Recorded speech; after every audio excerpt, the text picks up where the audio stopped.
თბილისში სამშენებლო ნარჩენებისა და მასალების ტრანსპორტირებასა და განთავსებაზე კონტროლი მკაცრდება. 5 ჯერ იზრდება ჯარიმები, განმეორებით შემთხვევებში შესაძლოა ფინანსურმა სანქციამ 30,000 ლარამდე მიაღწიოს. რეაგირება განსაკუთრებით მკაცრი იქნება კულტურული მემკვიდრეობის ძეგლების ზონებში. კანონი იმ ადგილებს განსაზღვრავს, სადაც ჯანმრთელობისთვის საფრთხის შემცველი მასალების განთავსება ნებადართულია. ღია ცის ქვეშ შენახვა ან ღია წესით მათი ტრანსპორტირება კი კანონდარღვევებად ითვლება. რეგულაციები მკაცრდება მშრალი წესით ქვის დამუშავებაზე და ბეტონმზიდების მიერ ბეტონის დაღვრაზეც, რაც ჯანმრთელობისთვის საფრთხის შექმნასთან ერთად საგზაო ინფრასტრუქტურასაც აზიანებს. კანონში შესატანით ცვლილებები აღსრულების პროცესსაც ამკაცრებს. სამშენებლო მასალის დამუშავების შედეგად წარმოქმნილი მტვერი, მათი ტრანსპორტირება გადახურვის გარეშე, ბეტონმზიდი მანქანებიდან დაღვრილი ბეტონით დაზიანებული გზები. ეს ის დარღვევებია, რომელიც ეკოლოგიას და შესაბამისად ადამიანის ჯანმრთელობას სერიოზულ რისკებს უქმნის. გარდა ამისა, ბიუჯეტიდან სოლიდური თანხა იხარჯება იმ ზარალის გამოსწორებისთვის, რომელსაც საგზაო ინფრასტრუქტურას კანონდამრღვევი კომპანიები და კერძო პირები აყენებენ. მრავალწლიანმა გამოცდილებამ აჩვენა, რომ არსებული ჯარიმები ასეთი დარღვევებისთვის სათანადო პრევენციას ვერ ახდენს. ამიტომ მიიღეს გადაწყვეტილება სანქციები რამდენჯერმე გაიზარდოს. ცვლილებები შეეხება მეორეული საბურავების, შავი და ფერადი ლითონების ჯართის, ექსპლუატაციიდან გამოსული სატრანსპორტო საშუალებისა და მათი ნაწილების, ადვილად აალებადი, ფეთქებადი ან ამტვერებადი მასალის არასწორად განთავსებასა და რეალიზაციას. სხვათა შორის რამდენჯერმე გადავადებაც გავაკეთეთ, იმიტომ რომ მომზადებული იყვნენ ის ადამიანები, ვინც აღნიშნულ სფეროში არის ჩართული, მათ ქონოდათ სრული ინფორმაცია იმასთან დაკავშირებით, თუ როგორ უნდა იმოქმედონ, როგორ უნდა გააგრძელონ მუშაობა,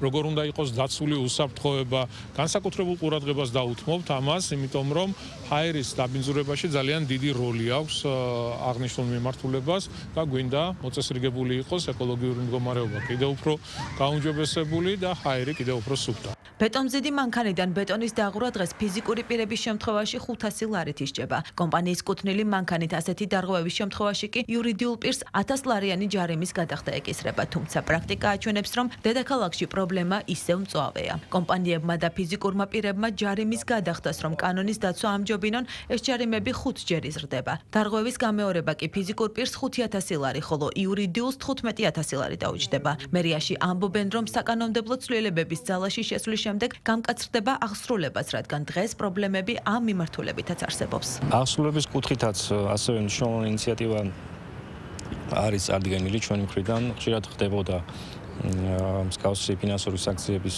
შემდგომში გასაჩივრება და იყო ფაქტები, როცა უკვე კონკრეტული სუბიექტები არ იბარებდნენ მიღებულ გადაწყვეტილებას, რაც ქმნიდა გარკვეულ პრობლემებს შემდგომში აღსრულების კუთხით, მათ შორის ვერ ეგზავნებოდა აღსრულების ეროვნულ ბიუროს და ასე შემდეგ და ვერ ხორციელდებოდა აღსრულების მექანიზმი სრულყოფილად. ჩაიბარებს თუ არა სუბიექტი გადაწყვეტილებას, მოხდება გაკვრის წესით მისი განთავსება სწორედ გამოქვეყნება საჯაროდ თბილისის მერიის ვებგვერდზე აღნიშნული გადაწყვეტილებები და რაც უზრუნველყოფს იმას, რომ ძალაში შევიდეს აღნიშნული აქტები.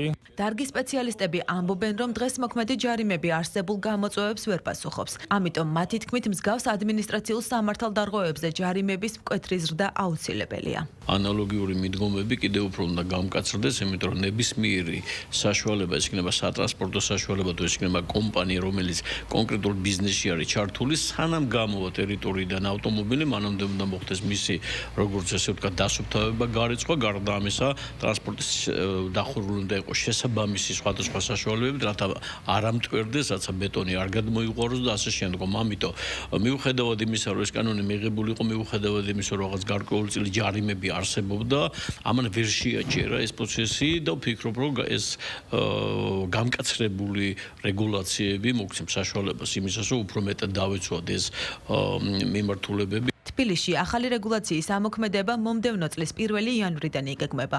მერიის დაინიცირებულ ახალ საკანონმდებლო ცვლილებებზე მუშაობა საქართველოს პარლამენტმა უკვე დაიწყო. თბილსერვის ჯგუფის თანამშრომელს ქრთამის აღებაში ადანაშაულებენ. დაკავებულია შპს თბილსერვის ჯგუფის შიდა კონტროლის დეპარტამენტის რაიონული მონიტორინგის სამსახურის მთავარი სპეციალისტი.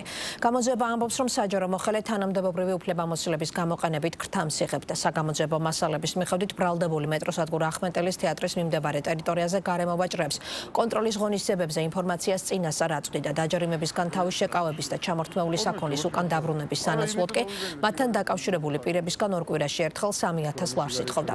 ჩატარდა ფარული საგამოძიებო მოქმედებების, ასევე საქმეში დევს აუდიო-ვიდეო მასალები. გამოძიების ინფორმაციით ბრალდებული ქრთამის სახით 3000 ლარის აღების დროს აიყვანეს და ფულადი თანხა ნივთმტკიცების სახით ამოიღეს.